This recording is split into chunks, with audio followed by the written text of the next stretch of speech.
નમસ્કાર મિત્રો, સ્વાગત છે તમારું આપણી યુટ્યુબ ચેનલમાં. ને આજે આપણે વાત કરવાના છીએ કે સુરતમાં વધુ એક ચોંકાવનારી દુષ્કર્મ ઘટના સામે આવી છે. શહેરના અમરોલી વિસ્તારમાં રહેતી 25 વર્ષીય પરિણીતાને એક યુવાને નો શિકાર બનાવી છે. યુવક દ્વારા પરિણીતાને બ્લેકમેલ કરીને વારંવાર નો શિકાર બનાવવામાં આવતી હતી, જેથી કંટાળેલી મહિલાએ બાદમાં રાજસ્થાનમાંથી આ 0 લેવલની ફરિયાદ કરી છે. મિત્રો, FIR નોંધાવી છે અને હાલમાં પોલીસ આ મામલે તપાસ શરૂ કરીને આરોપીની શોધખોળ કરી રહી છે. સુરતમાં એક યુવકે પરિણીતાને શિકાર બનાવ્યો હોવાની ઘટના સામે આવી છે. શહેરના અમરોલી વિસ્તારમાં રહેતી 25 વર્ષીય પરિણીતાને એક મુસ્લિમ યુવક દ્વારા વારંવાર શિકાર બનાવવામાં આવી છે, જેની પોલીસ ફરિયાદ નોંધાઈ છે.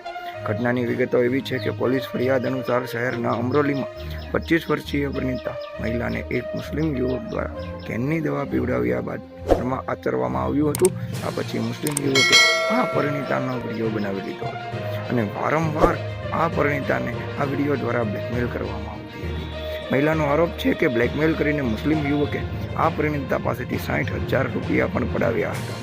જોકે કંટાળેલી પરિણીતા મહિલાએ આખરે રાજસ્થાનમાંથી મુસ્લિમ યુવાન વિરુદ્ધ 0 FIR નોંધાવી હતી અને હાલમાં આ દુષ્કર્મ અને બ્લેકમેલ ઘટનામાં અમરોલી પોલીસ આ હવસખોર ઇરફાન વિરુદ્ધ ITX આધારે દુષ્કર્મની કલમો અંતર્ગત કેસ નોંધીને તપાસ કરી રહી છે. હાલમાં આ શોધખોળ આરોપીની ચાલુ છે. મિત્રો, આવા જ વિડીયો આપણી ચેનલ ઉપર હર હંમેશ પ્રસારિત થતા હોય છે. તો તમને આપણી ચેનલ પરના વિડીયો પસંદ હોય તો આપણી ચેનલને સબસ્ક્રાઈબ કરી લો, નોટિફિકેશન બેલ આઇકોન પ્રેસ કરી દો, સાથે જ તમારા મિત્રો સુધી આ ચેનલને શેર કરી દો. જય શ્રી રામ.